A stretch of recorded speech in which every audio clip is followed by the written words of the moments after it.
पहला सवाल मैं जो है रैपिड फायर राउंड करता हूँ मिस्टर रोहित दुबे जी के को।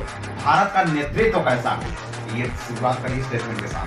सत्ता जब भूमि और सिंहासन बहरा हो जाता है हाँ। और कलम की आजादी पर भी पहरा हो जाता है, वाह। तो अंतर आ ही जाता है शब्दों की परिभाषा में, और युवाओं को चिल्लाना पड़ता है अंगारी भाषाओं में। तो युवाओं की बात को जो नहीं सुनेगा उनको अंगारी भाषाओं का सामना करना है। शोर जमानी चलती है, वो शोर जमाना चलता है। वाह। तलवारों की धार पे लिख दो राष्ट्रवाद की परिभाषा और पलक झपकते मचा दो पर यही जमाने की बहुत बेहतरीन, बहुत बेहतरीन। अच्छा, मतलब भारत का नेतृत्व जो है, अब लोग जो है ये सबसे बड़ी भारत युवा देश है, युवाओं की संख्या ज्यादा है, तो भारत के नेतृत्व में युवाओं की हिस्सेदारी भागीदारी भी ज्यादा होनी चाहिए। जी। Good morning, hello and welcome back to our this official YouTube channel @ Pankaj Kumar leadership. Today I am going to talk about very important discussion, especially for the new launching program of a new beginning. Just in talk about the especially dedication for nation first of whole India with world globalization level. आज हम एक नए कार्यक्रम की शुरुआत करने जा रहे हैं, जिसका टाइटल हमने रखा है राष्ट्र के समर्पण हेतु प्रसारित कार्यक्रम। और हम यह कार्यक्रम केवल सिर्फ केवल भारत में चलाएंगे, बल्कि इस कार्यक्रम इसमें जो भी सम्मिलित कार्यक्रम रहेंगे वो समस्त विश्व में चलाए जाएंगे। और आज हमारे साथ जो है 3 गेस्ट आपको दिखाई दे रहे होंगे। परिचय में मिस्टर शैलेंद्र दुबे जी, और आपको सामने दिख रहे होंगे मिस्टर रोहित कुमार दुबे जी, मशहूर युवा समाज सेवी, और श्रीमान नंदलाल दुबे जी, वो भी युवा समाज सेवी के रूप में कार्य करते हैं। तो आज सर हम लोग चर्चा प्रारंभ करें, इससे पहले मैं आप सभी का स्वागत करता हूं। आप सभी का बिल्कुल गर्मजोशी के साथ स्वागत, और भारत माता की जय, और जय हिंद, जय भारत, और अपना राष्ट्र इसी तरीके से लगातार प्रगति की ओर अग्रसर हो। उस कार्यक्रम की शुरुआत करने से पहले हम राष्ट्र के समर्पण हेतु जो प्रसारित कार्यक्रम शुरुआत करें, गेस्ट का परिचय करा दूं एक तरीके से। ये जो है अगेन करा दे रहा हूँ, रोहित दुबे जी जो है युवा समाज सेवी के रूप में कार्य करते हैं, और केवल नाट की इनका कार्य जो है राज्य स्तर पर है, बल्कि राष्ट्र स्तर पर ये कार्य करेंगे, और वो भी राष्ट्र स्तर पर, और बड़े भैया भी। तो पहला सवाल हम शुरुआत करेंगे जो है, अभी आज हम लोगों ने जो है प्राण प्रतिष्ठा पर आधारित इनके साथ जो है हम लोगों ने पूरे एरिया में घूम करके, रोहित दुबे जी की तरफ आप देख सकते हैं, और पूरे एरिया में जाकर के इन्होंने अक्षत वितरण का कार्यक्रम किया। और उसके बारे में बताएं आप, जो आपने भगवान राम जी का अयोध्या में जो मंदिर बन रहा है वो है, और ये निमंत्रण पत्र, क्योंकि 22 जनवरी के बाद आप सभी जाइए अयोध्या का दर्शन करिए, वहाँ की भव्यता और दिव्यता को देखिए जी। 500 वर्षों का इंतजार छूटा खत्म हुआ है हम लोगों का। हमारे राम आज आ रहे हैं अयोध्या में, 22 तारीख को कल आ जाएंगे। उनका आप सभी का, मैं आप सभी भारतवासियों से एवं आपके दर्शकों से अनुरोध करना चाहूँगा कि 22 जनवरी को एक पर्व एवं राष्ट्रीय पर्व के रूप में मनाएं। ये बहुत दीप जलाकर, रंगोलियाँ मनाकर, वहाँ पे मिठाई पकवान आम तमाम तरीकों से बनाकर आप एकदम उत्साह एवं पूरी जोश के साथ इस पर्व को मनाइए। ये देश का नहीं, राष्ट्र का पर्व होना चाहिए। बहुत अच्छा, बहुत सुंदर कार्य है। जय श्री राम। जय श्री राम। शिव शक्ति सेवा समिति की ओर से आज इन सभी समाज सेवियों के माध्यम से हम लोगों ने पौधरोपण कार्यक्रम भी प्रारंभ किया है। उस वीडियो को लास्ट में मैं ऐड कर दूंगा और आप देखेंगे निश्चित तौर पर। राष्ट्र के समर्पण हेतु जो कार्यक्रम हम शुरू कर रहे हैं, 5 से 6 प्रोग्राम, एक बार आप नाम सुन लें। पहला प्रोग्राम जो हम लोग शुरू कर रहे हैं, भारतीय युवाओं को प्राचीन संस्कृति, संस्कार, सभ्यता और वास्तविक जागरूकता का प्रसार करना। दूसरा प्रोग्राम है भारत का नेतृत्व कैसा हो, और तीसरा है पर्यावरण पर आधारित कार्यक्रम जो हम लोगों ने आज किया। और उस पर्यावरण पर आधारित कार्यक्रम में ही एक पार्ट है आयुर्वेद और प्रकृति का जुड़ाव, और एक 5वां जो है शिक्षा पर संवाद। लगभग प्रत्येक हफ्ते हम लोग की कोशिश यही रहेगी, जैसा हम लोग को समय मिलेगा हम लोग शिक्षा पर भी संवाद करेंगे। अब हम एपिसोड एक एपिसोड हमेशा हम लोग का लॉन्च होगा। और आइए हम सवालों का शुरुआत करें। पहला सवाल मैं जो है रैपिड फायर राउंड करता हूं मिस्टर रोहित दुबे जी के ओर। सर, मेरा सबसे महत्वपूर्ण जो आज की दृष्टि से आधुनिक है वर्तमान में भारतीय युवाओं को प्राचीन संस्कृति, संस्कार, सभ्यता और वास्तविक जागरूकता का प्रसार किस आधार पर करें? देखिए, जो कि हमारा प्राचीन धर्म रहा है बहुत आवाज ही कीजिए। हाँ दिव्य और भव्य रहा हुआ है। जी। हमें अपने प्राचीनता पे गर्व करना चाहिए, ना कि शर्म करना चाहिए। हमारी जितनी वेद हैं, पुराण हैं, सब विज्ञान नहीं महाविज्ञान है। उनकी जितनी भी नीतियां हैं सब विज्ञान पे आधारित हैं। हर एक पहलुओं को आप उठाकर देखेंगे तो विज्ञान से जुड़ा हुआ है। बहुत सारी चीजें हैं, जैसे कि जनेऊ का पूजा होता है और चंदन होता है, माथे पे जो लगाने से मस्तिष्क ठंडा रहता है, माता लक्ष्मी आपके हमेशा निवास। स्टेटमेंट उसका बोले संस्कृत में। चंदनम महत्वपूर्ण पवित्रम पाप नामो आपदा हरतम नित्यम लक्ष्मी तिष्ठति सर्वदा। जी। श्लोक है, चंदन लगाते समय। अर्थ भी बताइए दर्शक, काफी हमारे जो है चंदन महत्वपूर्ण है और पवित्र है, पाप का नाश करता है, कोई दिक्कत नहीं। और इसको तिष्ठति सर्वदा, जो लगाते हैं उनके यहाँ उनके पास लक्ष्मी सर्वदा निवास करती हैं, रहती हैं। बहुत बेहतरीन। और एक चीज जो है आप देख रहे होंगे, वर्तमान में युवाओं का संस्कार सर बहुत जो है वैसी तरफ जा रहा है। इसके बारे में क्या आप, पहले बड़े भैया से मैं जानना चाहता हूं, आप बताइए क्या कुछ संदेश देना चाहें अब तक के अपने अनुभव के आधार पर, क्योंकि देख रहे हैं आधुनिकता, पश्चिमी सभ्यता के ज्यादा फॉलो करने के कारण जो है युवा वैसी तरफ जा रहा है। आप क्या संदेश देना चाहते हैं? युवाओं को यही संदेश देना चाहता हूँ, जो अपनी पुरानी परंपराएं हैं उनको नहीं भूलना चाहिए, उनसे हमेशा लगाव रखना चाहिए, क्योंकि उन्होंने बहुत कुछ दिया है इस संसार को जी और अपने जीवन को।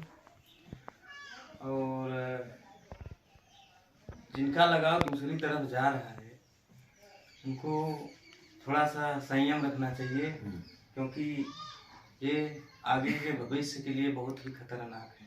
हाँ, पश्चिमी सभ्यता खासतौर से अपने मतलब अपने हिंदुस्तान की जो है सभ्यता को बचा। इसके रूप में हम पुनः जो है रोहित दुबे जी से जानना चाहेंगे, आप बताएं किस तरीके का संस्कार होना चाहिए बच्चों का? देखिए, हमें अपना जो पुराना संस्कार है उसी को बना के रखना चाहिए, क्योंकि अब जैसे हम देश के भविष्य हैं, युवा देश का भविष्य है जी।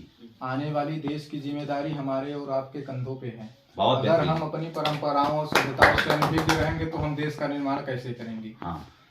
हम अगर सभ्य संपन्न रहेंगे तो देश संपन्न होगा। अगर प्रत्येक व्यक्ति भारत का सभ्य एवं संपन्न होगा तो पूरा भारत संपन्न होगा। यही बुलंद आवाज की आवश्यकता है। और यही दूसरी बस। हाँ, हमें कभी भी किसी के साथ भेदभाव नहीं करना चाहिए। हमें गरीबों को सताना नहीं चाहिए, उनको अपनी तरह बराबरी, सामने वाले को, बैठने वालों को ये महसूस नहीं होना चाहिए कि मैं छोटा हूँ, उसको ये लगना चाहिए कि मैं इनसे बड़ा हूँ। गरीब की भावना होती है। आज तमाम प्रकार के भ्रष्टाचार है, नेताओं का सब आडम्बर इतना फैला हुआ है। एक गरीब बड़ी ही मर्माहत भावना में कहता है कि का हमारा दिनवा बदल ही कि नहीं। अरे वाह सर, का हमारा दिनवा बदल ही कि नहीं। बांस के झोपड़िया महलिया से पूछे, वाह, बांस के झोपड़िया महलिया से पूछे का हमारा दिनवा बदल ही कि नहीं। हाँ। दिन भर खेतवा में हरवा चला मैं, रात की पेट भर खनवा न पावे। पेटवा के भूख महाजनवा से पूछे, अब दहिया के पीरा धनवनवा से पूछे का तोहरा तिजोरी कभी भरी ही कि नहीं। यही सब संस्कार हैं वर्तमान में, यही सब संस्कार जो है भूलना नहीं है। तो हाँ, और एक चीज सर ये मैं पूछना चाहता हूँ, जो सभ्यता के तौर पर जब हम बात करते हैं तो क्या अपने जो वेद पुराण हैं, युवाओं को क्या वेदों को की ओर लौटना चाहिए? बिल्कुल लौटना चाहिए। जितनी भी का यूनिवर्सिटियां हैं जी, गीता पे आधारित हैं। वाह, हम अपने धर्म से भाग रहे हैं, हम प्राचीन आधुनिकता चक्कर में। तो धर्म और वेद सभी, राम चरित्र का ऐसा पाठ है इसको जितनी बार पढ़िए आप उबेंगे नहीं। रामचरित जो सुनत घाई रस विशेष जाना ते नहीं। रामचरित एक ऐसा ग्रंथ है जिसको आप कितनी बार पढ़िए लेकिन आप उबेंगे नहीं। अच्छा। जितनी बार पढ़ेंगे उतनी नई ज्ञान आनंद चीजें और बढ़िया चीजें सीखने को मिलेंगी। और वास्तविक जागरूकता कैसे युवा जाने की कोई चीज, ये चीज वास्तविक है। युवाओं का इतिहास जो है बहुत ही समृद्धशाली रहा है। प्राचीन काल से बहुत ही समृद्धशाली युवाओं का इतिहास रहा है और अभी भी सब जानते हैं। चाहे धर्म के प्रति हो, चाहे देश के प्रति हो, धर्म के प्रति स्वामी विवेकानंद, दयानंद स्वामी, तमाम प्रकार धर्मगुरुओं ने युवा अवस्था में धर्म की बीड़ा को अपने कंधे पर उठाया और धर्म को बचा कर रखा। और अब चाहे देश के भी लीजिए, जैसे भगत सिंह, चंद्रशेखर आज़ाद, इन्होंने युवा अवस्था में ही देश को आज़ादी देने के लिए महत्वपूर्ण क्रांति का आगाज किया। बहुत बेहतरीन। तो अब मैं और एक चीज और जो युवाओं को उपेक्षित जो करेगा वो बचेगा। अब आपसे मैं जानना चाहूंगा, आप संस्कृति, संस्कार, सभ्यता के ऊपर क्या कहना चाहेंगे? जो वर्तमान युवा है वो किस तरीके से आगे बढ़े अपनी सभ्यता और संस्कृति को लेकर? सभी लोगों का विचार बड़े भैया ने रखा और रोहित दुबे जी ने रखा, और आप क्या कहना चाहेंगे सभ्यता और संस्कृति को? जैसे नमस्कार। हाँ, हम कहना चाहते हैं सभी युवाओं से अपना जो धर्म है, सांस्कृतिक स्वभाव का जो भी धर्म है, उन धर्म को बचाकर, और धर्म के दिखाए हुए पहले के ऋषि मुनि, हमारे पूर्वजों ने धर्म को प्रकाशित किया। हम पूर्वज से ही धर्म से ज्ञान पाए हैं, तो धर्म को अपने बचाते हुए जो धर्म है, जो ज्ञान है, ज्ञान को हमेशा अपने पास लेते हुए अब सभी। और अच्छा, एक चीज और ये भी बताइए सर, क्या राष्ट्र को भी साथ में लेकर चलना है ना? धर्म के साथ साथ राष्ट्र को बहुत अहम है। धर्म राष्ट्र दोनों को साथ में लेकर चलें, तभी भारत विश्व गुरु कहलाएगा। बहुत बेहतरीन। बहुत बेहतरीन। अगला सवाल, भारत का नेतृत्व कैसा हो? ये शुरुआत करिए स्टेटमेंट के साथ जो बोले थे। सिंहासन जब गूंगा एवं अगेन सत्ता जब गूंगी और सिंहासन बहरा हो जाता है, और कलम की आजादी पर भी पहरा हो जाता है, तो अंतर आ ही जाता है शब्दों की परिभाषा में, और युवाओं को चिल्लाना पड़ता है अंगारी भाषाओं में। तो युवाओं की बात को जो नहीं सुनेगा उनको अंगारी भाषाओं का सामना करना। सोच जमानी चलती है, वो सोच जमाना चलता है। तलवारों की धार पे लिखी तो राष्ट्रवाद की परिभाषा, और पलक झपकते मचाते पर यही जमाने की। बहुत बेहतरीन, बहुत बेहतरीन। अच्छा, मतलब भारत का नेतृत्व जो है, अब लोग जो है, ये सबसे बड़ी भारत युवा देश है, युवाओं की संख्या ज्यादा है, तो भारत के नेतृत्व में युवाओं की हिस्सेदारी, भागीदारी भी ज्यादा होनी चाहिए। जी, होनी चाहिए। बिल्कुल बिल्कुल, निश्चित तौर पर जितनी हिस्सेदारी उसकी भागीदारी। वाह वाह। हाँ, और हाँ, ये चीज ये है कि जैसे वर्तमान में सर, मैं ये थोड़ा ये जानना चाहूँगा, मैंने देखा है कि लोग जैसे युवा नेतृत्व कर तो रहे हैं, लेकिन एक बहुत गलत परंपरा डेवलप हो रही है। मैं इस तरह के भाग रहा हूँ, आप लोग अपना जवाब देंगे। पैर छूने की परंपरा, पैर छूने की परंपरा देखिए सर, मैं अपनी तरफ से कहना चाहता हूँ, अब इस पर आपका क्या विचार है बताएंगे। पैर छूने की परंपरा देख रहे हैं जो है, पैर वैसे दो ही लोग के हमेशा छूने चाहिए, एक माता पिता और जिसने आपकी जिंदगी बदली हो। जैसे अभी आपके पिताजी बात कर रहे थे, तो मैंने उनका चरण स्पर्श किया क्योंकि उन्होंने हमको कुछ ऐसा पॉइंट इंपॉर्टेंट बताया। तो पैर छूने की परंपरा जो चल रही है, कैसे व्यक्ति को आप जो है चरण स्पर्श करें और कैसे आशीर्वाद दें, ये बहुत इसका प्रभाव चरण स्पर्श का कोरोना काल में साफ समझ में आ गया होगा। भारत कितना आधुनिक है पहले से भैया। अब लोग जब कोरोना काल में सब हाथ मिलाना बंद कर दिए थे, क्योंकि संक्रमण फैल रहा था। बिल्कुल, इससे हमारी सभ्यता जो है, बताया ना आपसे कि बहुत विज्ञान है, महाविज्ञान है। हमें अपने धर्म और ग्रंथ के प्रति जुड़े रहना चाहिए, साथ ही देश के प्रति भी अपनी। और नेतृत्व के बारे में क्या कहना चाहेंगे? मतलब कैसा हो नेतृत्व का? जैसे आपने बताया कि अंगारों की आवाज, नेतृत्व सद्बुद्धि के साथ होना चाहिए, कुबुद्धि के साथ नहीं। मतलब पढ़ाई भी करें पहले युवा। हाँ, मैं ये शिक्षा मैं देखा सर जो है, मैं देखा जो है, यहाँ के एनपीजी एक महाविद्यालय है, वहाँ के युवा जो है पहले पढ़ते नहीं। उनको पहले युवाओं को राजनीति करने से पहले दो चीजें बहुत अहम है। सबसे पहली शिक्षा और समाज के प्रति समझदारी। ये चीजें जब नहीं डेवलप होंगी, अब आप बताएंगे कैसे डेवलप करें। शिक्षित लोग ही समाज को शोषण होने से बचा सकते हैं। अगर हम शिक्षित ही नहीं रहेंगे, अनभिज्ञ रहेंगे उनके ज्ञानों से, तो हमारा कोई भी शोषण करेगा, कोई भी अधिकारी आएगा, अगर हम उसके बारे में जो नियम है, कानून नहीं जानेंगे, नहीं हड़काएगा, वसूलेगा, चला जाएगा। अगर हम शिक्षित रहेंगे, इसका पढ़ाई का मतलब ये नहीं होता कि नौकरी ये करेगी। हाँ, बहुत बेहतरीन, ये चीजें नहीं होता कि नौकरी ये करेगी। कोई ये नहीं कहता कि पढ़ लिख के बेटवा नेतागिरी करे, पढ़ लिख के बेटवा किसानी करे, क्योंकि नेतागिरी से ही अच्छा नेतृत्व और सकुशल सत्ता आता है, और किसानी से ही लोगों का भोजन चलता है। आप लाइट नहीं खा सकते, मोबाइल नहीं खा सकते, फ्रिज नहीं खा सकते, अन्न नहीं खाएंगे। बिल्कुल, तो किसानी भी करना बहुत जरूरी है, क्योंकि भारत कृषि प्रधान देश है। और नंदलाल दुबे जी से मैं सवाल, आप बताएं कि भारत का युवा नेतृत्व कैसा हो, युवाओं को किस तरीके से नेतृत्व करना चाहिए? अभी तो रोहित दुबे जी ने बताया है, युवाओं को कैसे नेतृत्व करना है। भारत देश के बारे में बताया, भारत एक युवा देश है। हाँ। तो रोहित दुबे जी ने बताया है, उसी हिसाब से हम भी युवाओं का धर्म है, क्योंकि हमने भारत में जन्म लिया है। हाँ, वाह। हम युवाओं का धर्म है कि भारत पूरे विश्व में भारत एक ऐसा देश है जहाँ पर हर एक धर्म की हर एक चीज की बहुत- आजादी हाँ। है। हम सब मतलब धर्मनिरपेक्ष राष्ट्र है। हम सब सौभाग्यशाली हैं। पहली बात कि भारत में जन्म लिया, उससे भी बड़ी बात कि काशी में जन्म लिया। हाँ, काशी की भूमि यार, यहाँ पर बताइए स्वर्ग की प्राप्ति। हम सब सौभाग्यशाली। बड़े भैया हैं, जानेंगे। आप बताएं किस तरीके का नेतृत्व होना चाहिए युवाओं का? भारत के आवाज। युवाओं का नेतृत्व युवाओं की तेज सोच की तरह होना चाहिए। हाँ, मतलब रेजर, शार्प रेजर की तरह। वो बूढ़ी सोच नहीं। वाह यार, बुरी सोच। ठीक ठीक ठीक, कमेंट हम समझ रहे हैं। मतलब जो लोग नगण्य स्तर पर एकदम नकारात्मक सोच रखते हैं, उनके लिए ये प्रहार कर रहा है। उसी को बूढ़ी सोच कहा जाता है। हाँ भैया, वो जो जातिवाद, धर्मवाद बहुत पे जो नेतृत्व हो रहा है, वो ऐसा नहीं होना चाहिए। एक समान रूप में होना चाहिए।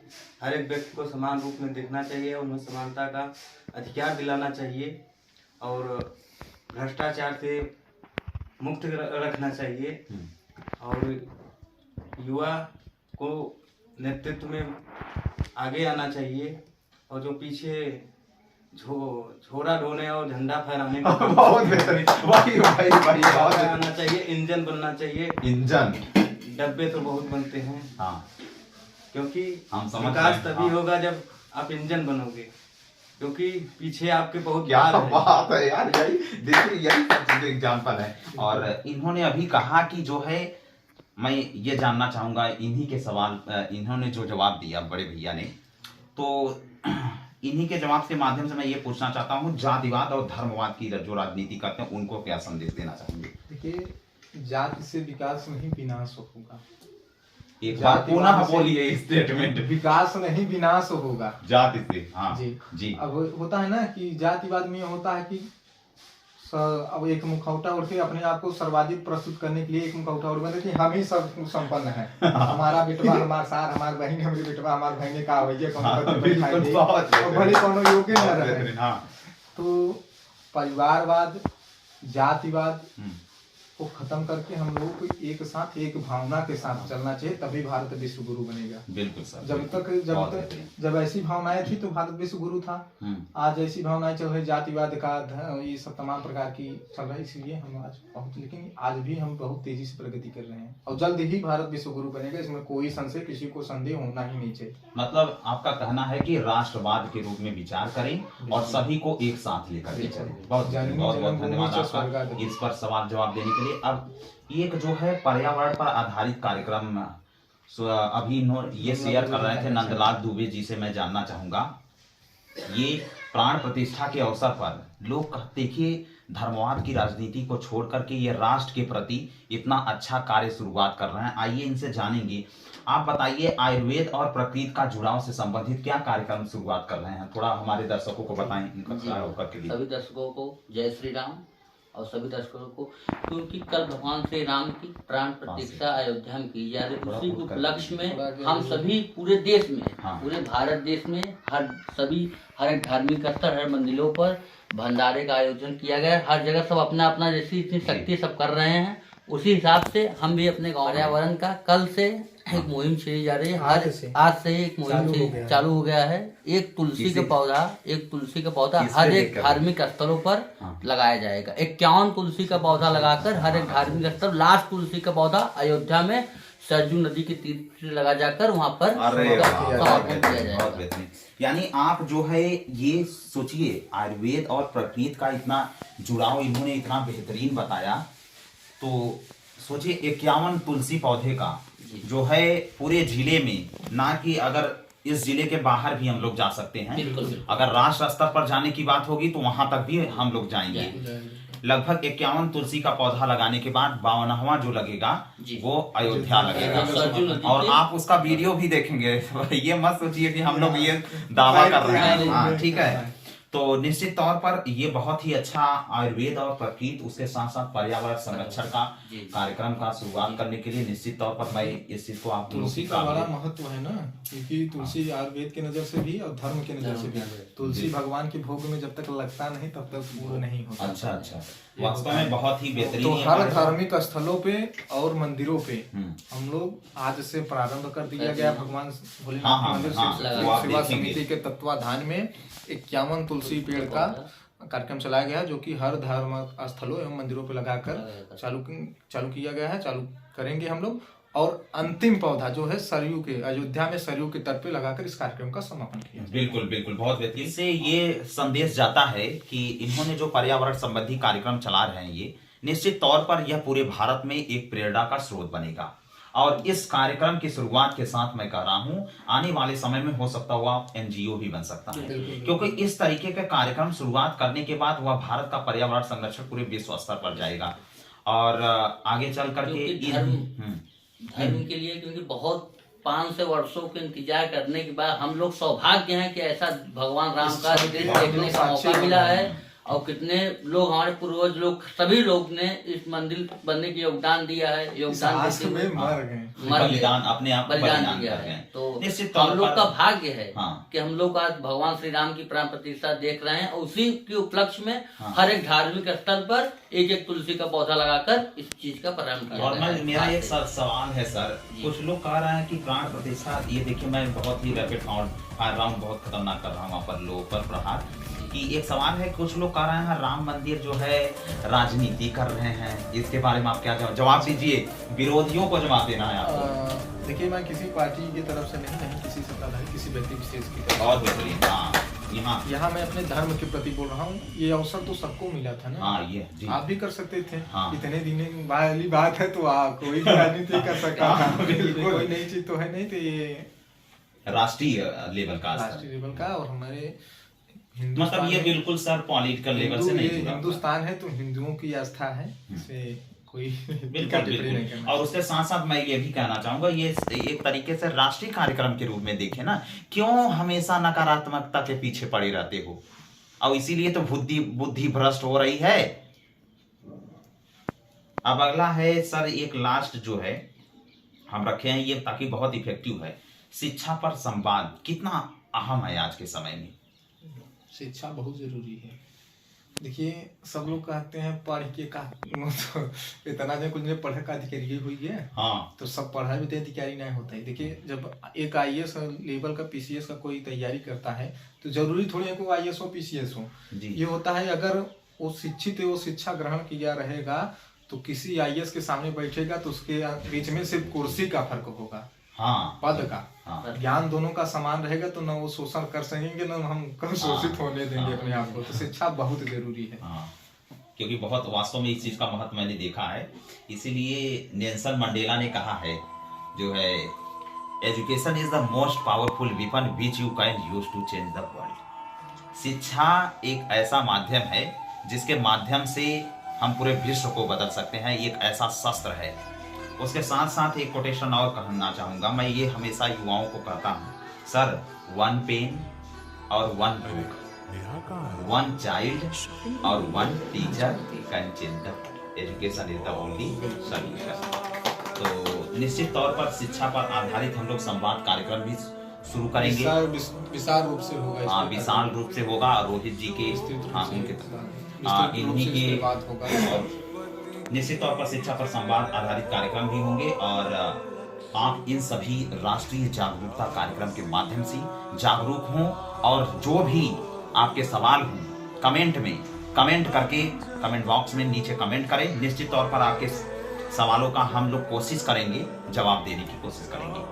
और आज के इस राष्ट्र के समर्पण हेतु कार्यक्रम में जो ये 3 गेस्ट हमारे मुख्य महत्वपूर्ण तौर पर भाग लिए, इनका मैं दिल से बहुत बहुत हार्दिक आभार और धन्यवाद प्रकट करता हूँ। आपका भी बहुत बहुत आभार एवं आपके देख रहे दर्शकों का भी बहुत बहुत आभार। और मुझे इतना कुछ लोग सर जो है, मैं एक सवाल और ये जानना, मैं राष्ट्रप्रथम हमारे चैनल के ऊपर लिखा है नेशन फर्स्ट। कुछ लोग सवाल उठाते हैं ये कि क्या राष्ट्रप्रथम, आप बताइए, उन लोग को थोड़ा जवाब दे। अब मैं कहूँ तो कहेंगे अपने चैनल का ही तारीफ कर रहा है। तो आप बताएं, क्या राष्ट्र प्रथम के आधार पर अगर मैं चैनल बनाया हूँ तो क्या यह गलत है? ये बहुत सही है, राष्ट्र प्रथम होना चाहिए। जननी जन्मभूमि च स्वर्गादपि, जननी जन्मभूमि च स्वर्गादपि, राष्ट्र प्रथम होना चाहिए, जन्मभूमि प्रथम होना चाहिए। ये देश हमारे लिए चाहे कुछ भी हो जाए, लेकिन इस देश ने हमें जीने का अधिकार दिया है। इस देश में हम रहे हैं, पले हैं, पूछे हैं। इस देश के प्रति हमारा कुछ धर्म बनता है, इसलिए नेशन इज फर्स्ट। अरे वाह, नेशन फर्स्ट, नेशन, इसलिए मैं टाइटल भी लिखता हूँ, nation first is my life, राष्ट्र प्रथम ही मेरा जीवन है। आप बोले राष्ट्र प्रथम के ऊपर सर। देशद्रोह का जो होता है ना, हाँ। जीवन भर तुरंत करता है। हाँ। देश के साथ कभी द्रोह नहीं करना जी, चाहिए। बहुत बहुत धन्यवाद। awesome। आप बताएं राष्ट्र प्रथम के बारे में, देश से प्रेम के बारे में बताना है, क्या होना चाहिए? क्योंकि भाई देश से प्रेम तो रहना चाहिए, क्योंकि देश का प्रेम ही प्रेम ऐसा शब्द है, मेरी प्रेम ऐसा ही शब्द है जो हम लोग को एक दूसरे से जोड़ कर रखा है। और देश से प्रेम तो अनिवार्य रहना चाहिए, क्योंकि देश से अगर प्रेम नहीं रहेगा तो जीवन इसीलिए तो नेशन फर्स्ट चैनल के ऊपर बहुत सही आपने लिखा है। आप भैया आप बताएं राष्ट्र प्रथम के बारे में। ये जिस राष्ट्र का अन्न खाते हैं उस राष्ट्र के इस उपकार को नहीं भूलना चाहिए। और राष्ट्र से हमें एक पहचान मिलती है। मैं कहीं भी जाऊंगा तो मैं भारत में निवास करता हूँ, भारतीय कहूँगा, इसीलिए मेरी पहचान है। और इसलिए राष्ट्र को प्राथमिकता देना चाहिए। जैसा खाए अन्न वैसा होवे। बहुत बेहतरीन। और वास्तव में जो है ये सभी कार्यक्रम और आप मेरे मेन ऑफिशियल यूट्यूब चैनल पर देख सकते हैं। और फिर हम मिलेंगे आपको नए कुछ इसी तरीके के जागरूक कार्यक्रम के अगले एपिसोड एक हफ्ते बाद। और कैमरे के पीछे सिनेमेटोग्राफी कर रहे मिस्टर शिवा दुबे जी का विशेष तौर पर हार्दिक आभार और धन्यवाद। और जाते जाते मैं इन सभी का वास्तव में अपने गेस्ट लोग का बहुत बहुत हार्दिक धन्यवाद, रोहित दुबे जी का, श्री नंदलाल दुबे जी का भी, और बड़े भैया। वास्तव में एक तरीके से तो मैं यही कहना चाहूंगा हाँ। कि समर्थन करिए, परिवर्तन जी लाइए। भैया। टांग पकड़ के खींचने और- का काम नहीं, हाथ पकड़ के हाथ खींचने का काम करिए। इसी के साथ परिवर्तन लाइए। बहुत- भारत माता की जय। जय। भारत माता की जय। इनकलाब जिंदाबाद। इनकलाब जिंदाबाद। वंदे मातरम। वंदे मातरम। जय हिंद, जय Bharat. Bharat. Wish you all the very best for everyone, every UPSC and civil services aspirants and all citizens of India and whole citizen of the world. जय हिंद, जय भारत। जय श्री राम। जय हाँ, सभी का स्वागत। आपने समय दिया, अपना बहुत ही कीमती समय दिया। अरे बहुत बहुत बहुत दिल से धन्यवाद। और मुझे खास तौर से इतना अच्छा आज लगा, आपको बताऊं, इन लोगों ने जो है आदरणीय रोहित दुबे जी ने मुझे ऐसे अवसर पर निमंत्रण दिया और वास्तव में बहुत प्रभावशाली लगा। आप सभी का पुनः दिल से सम्मान सहित हार्दिक धन्यवाद और आप जय हिंद, जय भारत। Thank you.